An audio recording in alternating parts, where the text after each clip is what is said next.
दोस्तों नमस्कार। मैं अक्षय कुमार अंजनी अपने एक अंजनी यूट्यूब चैनल में आपका स्वागत करता हूं।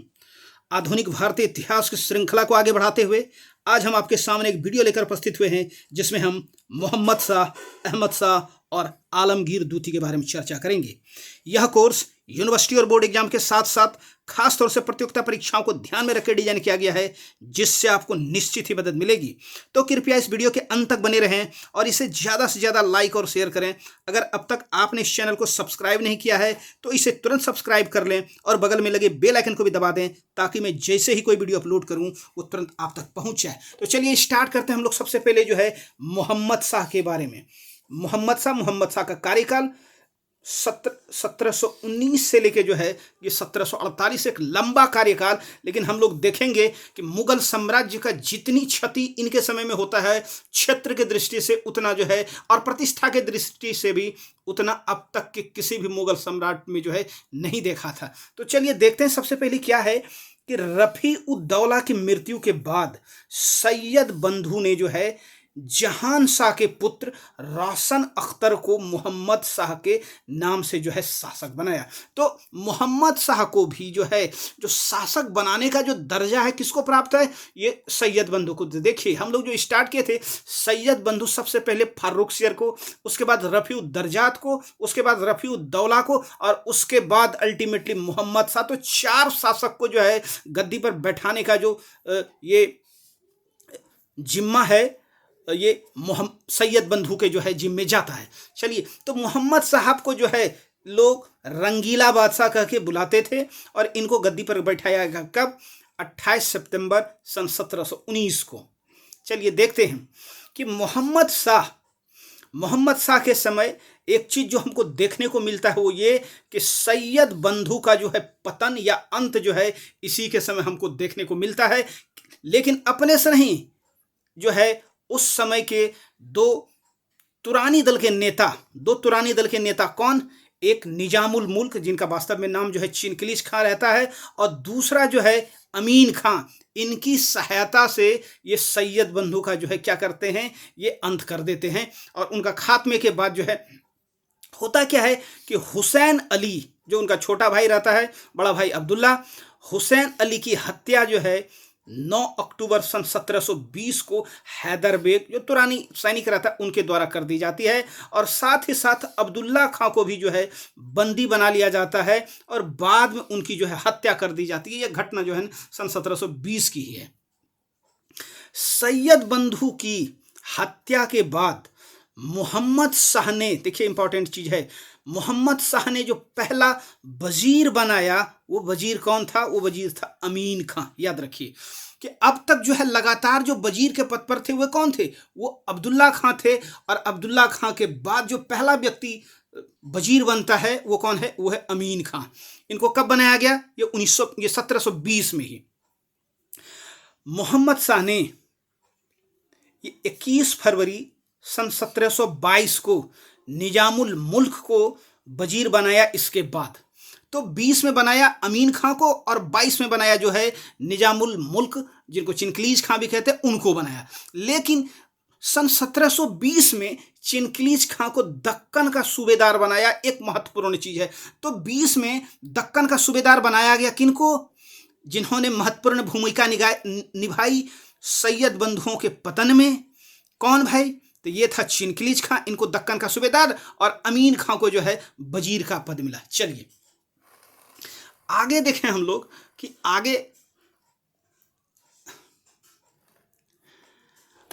आगे हम देखेंगे कि निजामुल मुल्क जो है, निजामुल मुल्क अनुशासन प्रिय व्यक्ति था।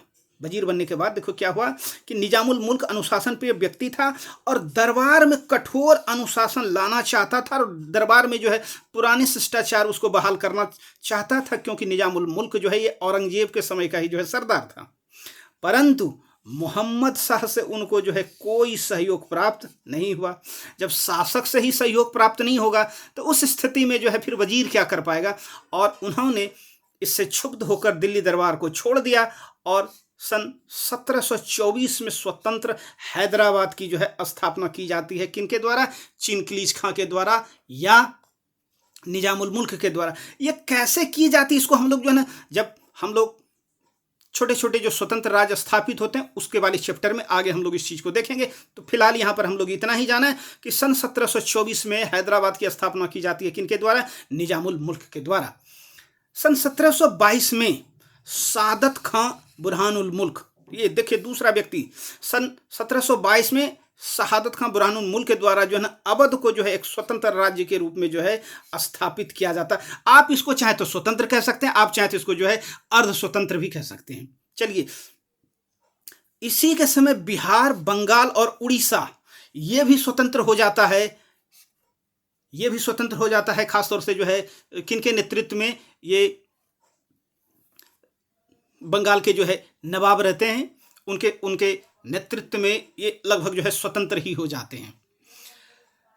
इनके समय एक और घटना घटती है कि बाजीराव प्रथम जो एक मराठा सरदार रहता है, पेशवा, ये मात्र 500 घुड़सवारों के साथ जो है ये दिल्ली पर चढ़ाते हैं। ये घटना है कब की? ये सन 1737 की, और उनका किसी के द्वारा जो है विरोध नहीं किया जाता है। तो ये घटना अपने आप में बहुत बड़ी घटना, और ये दर्शाता है कि मुगल जो है वास्तव में कितने कमजोर हो गए हैं इस समय तक। चलिए, फारस के शासक या फारस के शाह कौन? नादिर शाह का आक्रमण होता है सन 1739 ईस्वी में, और जो है ये 24 फरवरी सन 1739 को करनाल का युद्ध होता है। हम लोग इसको बाद में चर्चा करके देखेंगे। इस युद्ध में मोहम्मद शाह पराजित होते हैं, और यहाँ तक कि जो है उनको जो बंदी तक बना लिया जाता है। बाद में नादिर शाह दिल्ली कूच करते हैं, और दिल्ली में जो है वहाँ के लोग 30,000 लोगों का जो है कत्ले आम किया जाता है, और बाद में मोहम्मद शाह की प्रार्थना पर ही जो है वो दम लेते हैं। तो इस तरह जो मुगल की स्थिति जो है बहुत कमज़ोर हो गई किनके समय में? जो है मोहम्मद शाह के समय में। और इनके लंबे शासनकाल में अधिकतर प्रांत जो है खुद को उन्होंने क्या कर दिया? तो स्वतंत्र घोषित कर दिया। तो इस तरह से हम लोग देखें कि जो मोहम्मद शाह का काल है वो मुगल साम्राज्य के लिए, मुगल साम्राज्य का जो खासतौर से जो क्षेत्रीय विस्तार है उसमें बहुत ज़्यादा कमी आई हमको देखने को मिलता है कि इसके समय में जो है ये मोहम्मद शाह के समय में। चलिए, मोहम्मद शाह के बाद जो अगला शासक होता है उनका नाम रहता है जो है अहमद शाह, और अहमद शाह इनका जो कार्यकाल है ये 1748 से 54 का। मोहम्मद शाह की मृत्यु के बाद उनका एकमात्र पुत्र अहमद शाह जो है गद्दी पर बैठता है, जैसा कि होना भी चाहिए। इसके समय में अर्थव्यवस्था जो है वो छिन्न भिन्न हो गई, और वेतन के लिए शाही सामानों तक को बेचना पड़ा।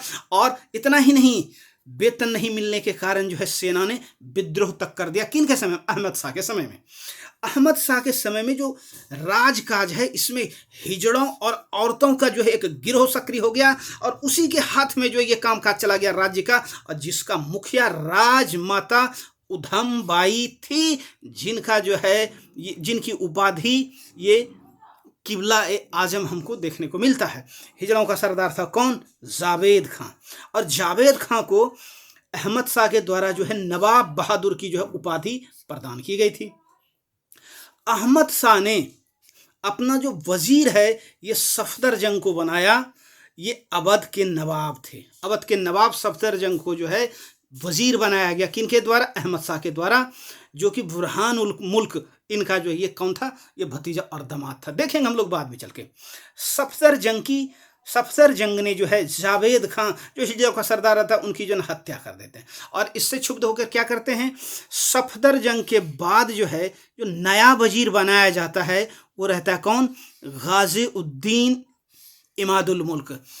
ये एक कहते हैं कि जो है आसमान से गिरे खजूर पर अटके वाली बात हुई। उसी तरह का चीज़ जो है जब गाजी उद्दीन इमादुल मुल्क को ये वजीर बनाते हैं तो ये मान के चलिए कि सर ही पीट लेते हैं। देखिए क्या घटना घटती है इनके समय में, थोड़ा सा देखिए यहाँ पर सफदरजंग के बाद जो है गाजी उद्दीन को जो है ये बनाया जाता है, क्या ये वजीर बनाया जाता है।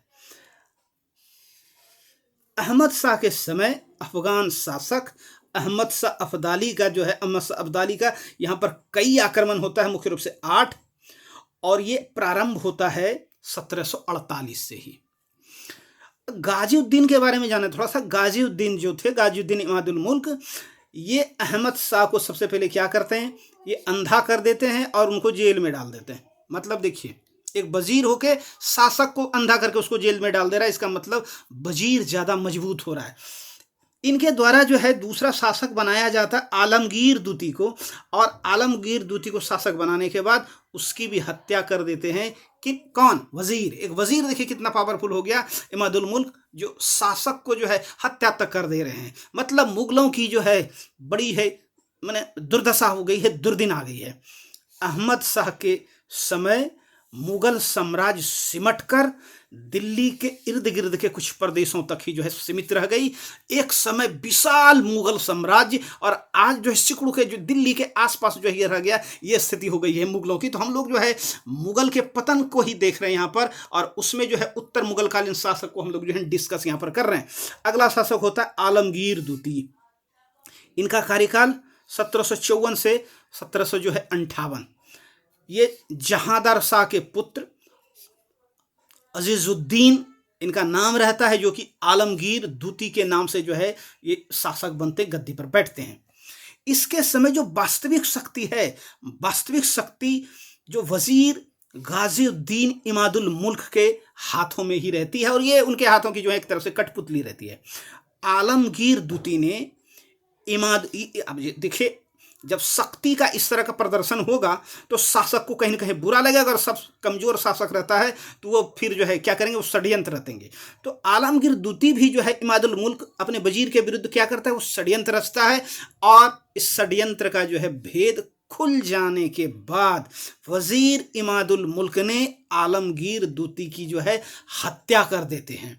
और इसके समय में, इसी के समय अहमद शाह अब्दाली के समय, ये अहमद शाह के समय, ये आलमगीर दूती के समय जो अहमद शाह अब्दाली है वो दिल्ली तक जो है चढ़ आता है। और इनके समय एक महत्वपूर्ण घटना जो पलासी का युद्ध है, जो हुआ था 1757 में। चूंकि इनका कार्यकाल देखिए आप, ये 1754 से 1758 है, इसी बीच में आता है। तो पलासी का युद्ध 1757 का जो युद्ध है, ये आलमगीर दूती के समय ही हुआ था। ये एक महत्वपूर्ण इफेक्ट यहाँ से हो जाता है मुगल काल से। तो दोस्तों, आज हम लोग जो है मोहम्मद शाह रंगीला, अहमद शाह और आलमगीर दूती के बारे में हम लोगों ने यहाँ पर चर्चा की। उम्मीद करते हैं इस वीडियो से आपको कुछ न कुछ समझ में आ रहा होगा, और अगर आपको लगता है ये आपके लिए हेल्पफुल है तो इस चैनल को अपने मित्रों तक भी जो है शेयर कीजिए, वीडियो को शेयर कीजिए। थैंक यू, धन्यवाद, बहुत बहुत धन्यवाद, बहुत बहुत धन्यवाद।